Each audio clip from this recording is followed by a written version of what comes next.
রাধে রাধে। গীতার মূল্যায়নের আগের ভিডিও ছিল শ্রীমদ্ ভগবদ্গীতার ৩য় অধ্যায়ে ১৩ নম্বর শ্লোকের ব্যাখ্যাসহ পরিশিষ্ট ভাব বলেছিলাম। আজ ১৪ নম্বর শ্লোকের অনুবাদ সহ তাৎপর্য বলবো।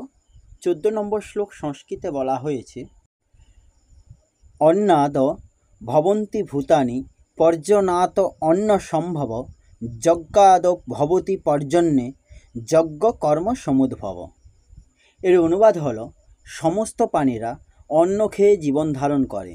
যে অন্ন বৃষ্টিপাতের ফলে উৎপন্ন হয়, বৃষ্টি উৎপন্ন হয় যজ্ঞ অনুষ্ঠান করার ফলে, এবং যজ্ঞের উদ্ভব হয় শাস্ত্র নির্ধারিত কর্মসমূহ সম্পাদন করার মাধ্যমে।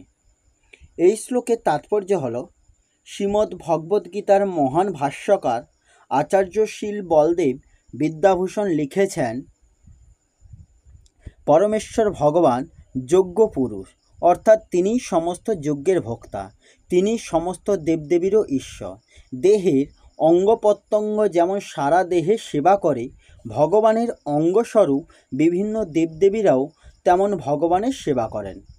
ইন্দ্র, চন্দ্র ও বরুণের মতো দেবতারা জাগতিক বিষয়সমূহ পরিচালনা করার জন্য দায়িত্বপ্রাপ্ত আধিকারিক, এবং তাদের সন্তুষ্ট করার জন্য বেদে যজ্ঞ করার নির্দেশ দেওয়া হয়েছে, যাতে তারা সন্তুষ্ট হয়ে ফসল উৎপন্ন হওয়ার জন্য প্রচুর পরিমাণে আলো, বাতাস ও জল দান করেন।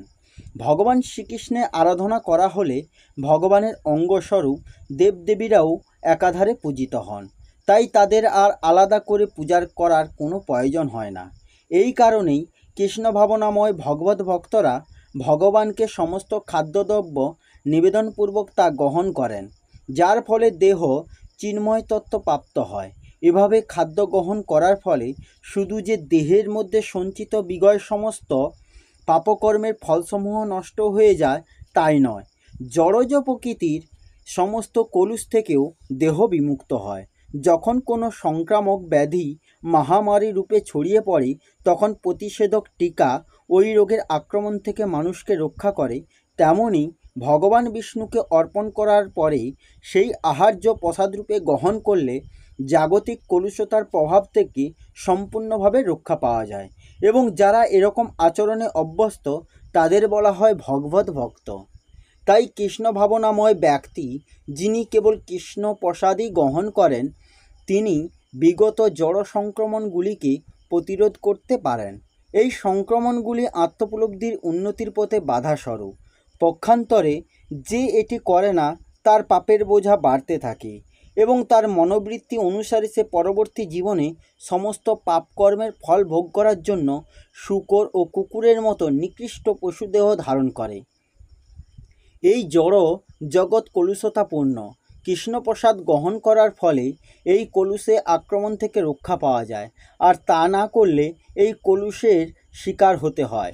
কার্যত খাদ্যশস্য ও শাকসবজি খাদ্য হিসাবে গ্রহণীয়। শস্য, শাকসবজি, ফলমূল প্রভৃতি খাদ্য মানুষ আহার করে, আর পশুরা মানুষের উৎকৃষ্ট ও ঘাসপাতা খেয়ে জীবন ধারণ করে।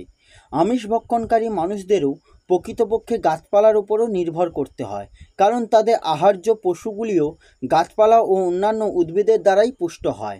তাই আমাদের কৃষিক্ষেত্রের উপর নির্ভর করতে হয়, কলকারখানা তৈরি জিনিসের উপরে নয়। আকাশ থেকে বৃষ্টি হবার ফলে খেতে ফসল হয়। এই বৃষ্টি নিয়ন্ত্রণ করেন ইন্দ্র, চন্দ্র, সূর্য আদি দেবতারা, এবং তারা সকলেই ভগবানের আজ্ঞাবাহক ভূত।